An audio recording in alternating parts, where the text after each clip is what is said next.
ಕಾಂಗ್ರೆಸ್ ಪಕ್ಷದ ಹಿರಿಯ ಶಾಸಕರು ಬಿ ಆರ್ ಪಾಟೀಲ್ ಅವರು ಭಾಳ ಗಂಭೀರವಾಗಿರ್ತಕ್ಕಂಥ ವಿಚಾರವನ್ನು ಮತ್ತು ರಾಜ್ಯದ ಪರಿಸ್ಥಿತಿಯ ಬಗ್ಗೆ ಇವತ್ತು ಬೆಳಕನ್ನು ಚೆಲ್ಲಿದ್ದಾರೆ. ಇವತ್ತು ಬಿ ಆರ್ ಪಾಟೀಲ್ ಅವರು ಇವತ್ತು ಹೌಸಿಂಗ್ ಡಿಪಾರ್ಟ್ಮೆಂಟಲ್ಲಿ ಯಾವ ಇಲಾಖೆ ಬಡಬಗ್ಗರಿಗೆ ರಾಜ್ಯದಲ್ಲಿ ಮನೆಗಳನ್ನು ಕೊಡಬೇಕಾಗಿತ್ತು, ಅಲ್ಲೂ ಕೂಡ ಯಾವ ರೀತಿ ಭ್ರಷ್ಟಾಚಾರ ನಡೀತಾ ಇದೆ ಅನ್ನೋದನ್ನು ಇವತ್ತು ರಾಜ್ಯದ ಜನತೆ ಮುಂದೆ ಅದು ಬಿಚ್ಚಿಟ್ಟಿದ್ದಾರೆ. ಆದರೆ ಅಂಥೊಬ್ಬ ಪ್ರಾಮಾಣಿಕ ಬಿ ಆರ್ ಪಾಟೀಲ್ ಅವ್ರನ್ನ ಇವತ್ತು ಆಡಳಿತ ಪಕ್ಷದವರೇ ಯಾಕೆ ಈಗ ಮಾತಾಡ್ತಿದ್ರಿ ಅಂತೇಳಿ ಕೆಲವೊಂದು ಕಡೆ ಬೆದರಿಸ್ತಕ್ಕಂಥ ಕೆಲಸನೂ ಕೂಡ ಆಗ್ತಾ ಇದೆ. ಆದರೆ ಒಂದಂತೂ ಸತ್ಯ, ಕರ್ನಾಟಕ ರಾಜ್ಯದಲ್ಲಿ ಈ ಕಾಂಗ್ರೆಸ್ ಸರ್ಕಾರ ಬಂದಾಗಿನಿಂದ ರಾಜ್ಯದಲ್ಲಿರ್ತಕ್ಕಂಥ ಬಡವರಿಗೆ, ರೈತರಿಗೆ ಒಂದು ರೀತಿ ಶಾಪ ಆಗಿ ಪರಿಣಮಿಸಿದೆ. ಕಾಂಗ್ರೆಸ್ ಸರ್ಕಾರದಿಂದ, ಸಿದ್ದರಾಮಯ್ಯ ಸರ್ಕಾರದಿಂದ ರಾಜ್ಯದಲ್ಲಿ ಯಾವ ಬಡವರಿಗೂ ಕೂಡ ಅನುಕೂಲ ಆಗೋದಿಲ್ಲ.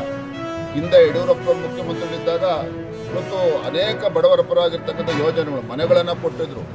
ಇವತ್ತು ಗಂಗಾ ಕಲ್ಯಾಣ ಯೋಜನೆ ಎಲ್ಲವೂ ಕೂಡ ಮರ್ತೋಗಿದೆ. ಇವತ್ತು ಭ್ರಷ್ಟಾಚಾರ ಭ್ರಷ್ಟಾಚಾರ ಭ್ರಷ್ಟಾಚಾರ ಬಿಟ್ಟರೆ ಏನೂ ಕೂಡ ಈ ರಾಜ್ಯದಲ್ಲಿ ಸರ್ಕಾರದಲ್ಲಿ ಏನೂ ಕೂಡ ಆಗ್ತಾ ಇಲ್ಲ. ಎಲ್ಲೋ ಒಂದು ಕಡೆ ಸ್ಟೇಟ್ ಸ್ಪಾನ್ಸರ್ಡ್ ಕರಪ್ಷನ್, ರಾಜ್ಯ ಸರ್ಕಾರವೇ ಇವತ್ತು ಭ್ರಷ್ಟಾಚಾರಕ್ಕೆ ಇವತ್ತು ಉತ್ತೇಜನ ನೀಡ್ತಾ ಇದೆ, ಬೆಂಬಲವನ್ನು ನೀಡ್ತಾ ಇದೆ. ಇವೆಲ್ಲವೂ ಕೂಡ ಬಿ ಆರ್ ಪಾಟೀಲ್ ಅವರ ಹೇಳಿಕೆಯಿಂದ ಗೊತ್ತಾಗ್ತಾ ಇದೆ. ಇವತ್ತು ನಾವು ಕೂಡ ಭಾರತೀಯ ಜನತಾ ಪಾರ್ಟಿ ಎಲ್ಲ ವಿಚಾರಗಳನ್ನು ಇಟ್ಕೊಂಡು ನಾವು ಬೀದಿಗಳಿಂದ ಮತ್ತೆ ಹೋರಾಟವನ್ನು ಕೈಗೊಳ್ತೇವೆ.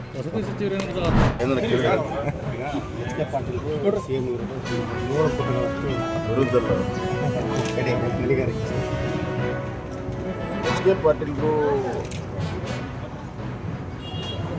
ಗಣಿಯಲ್ಲಿ ನೋಂದಾಗಿರುವಂಥ ಕೇಸುಗಳ ಬಗ್ಗೆ, ಪ್ರಗತಿ ಬಗ್ಗೆ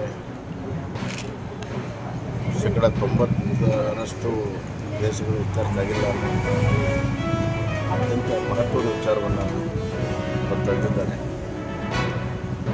ಇದು ಕೂಡ ಅವ್ರ ಸರ್ಕಾರ ಇತ್ತು, ಈಗೂ ಕೂಡ ಅವ್ರ ಸರ್ಕಾರ ಇದೆ.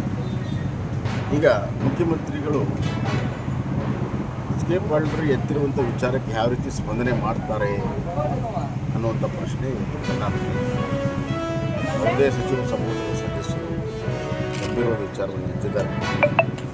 ವಿಶೇಷ ನ್ಯಾಯಾಲಯ ಮಾಡಬೇಕು, ಉನ್ನತ ಮಟ್ಟದ ಈಗಾಗಲೇ ಹಲವಾರು ಕೇಸುಗಳು ನೋಂದಣಿ ಆಗಿದ್ದಾವೆ. CBIಯಲ್ಲಿದ್ದಾವೆ, SITಯಲ್ಲಿದ್ದಾವೆ.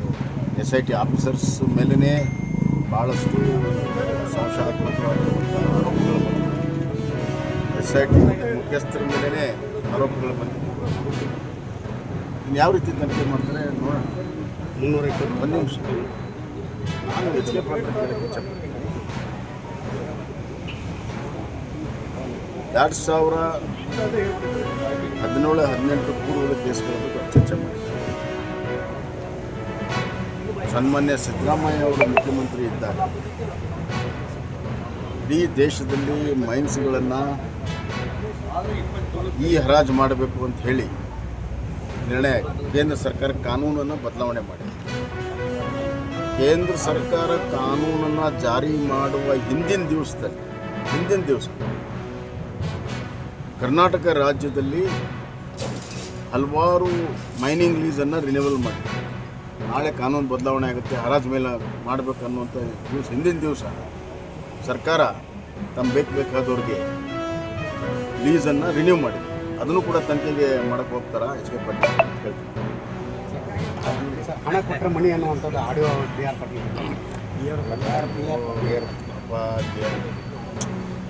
ಹಲವಾರು ವಿಚಾರಗಳನ್ನು ಎತ್ತಾರೆ. ಅವ್ರ ಮಾತಿಗೆ ಯಾರೂ ಮರ್ಯಾದೆ ಕೊಡ್ತಾ ಇಲ್ಲ. ಕಾಂಗ್ರೆಸ್ನಲ್ಲಿ ಭ್ರಷ್ಟಾಚಾರ ವಿರುದ್ಧ ಮಾತನಾಡೋರಿಗೆ ಮರ್ಯಾದೆ ಇಲ್ಲ ಕಾಂಗ್ರೆಸ್ನಲ್ಲಿ. ಕೇಂದ್ರ ಸಚಿವಾಲಯದಿಂದ ಒಂದು ಆದೇಶ ಕಪ್ಪತ್ತಗುಡ್ಡಕ್ಕೆ ಸಂಬಂಧಪಟ್ಟಂತೆ 1 ಕಿಲೋಮೀಟರ್ ವ್ಯಾಪ್ತಿಯಿಂದ ಹಿಡಿದು 4.3 ಕಿಲೋಮೀಟರ್ ವ್ಯಾಪ್ತಿವರೆಗೂ ಅವಕಾಶ ಕೊಡ್ಬೋದು ಅನ್ನುವಂಥದ್ದು ಒಂದು ಆದೇಶ ಬಂದಿದೆ. ಇಲ್ಲ, ಅದ್ರ ಬಗ್ಗೆ ಮಾಹಿತಿ ಇಲ್ಲ, ತಿಳ್ಕೊಂಡು ನಾನು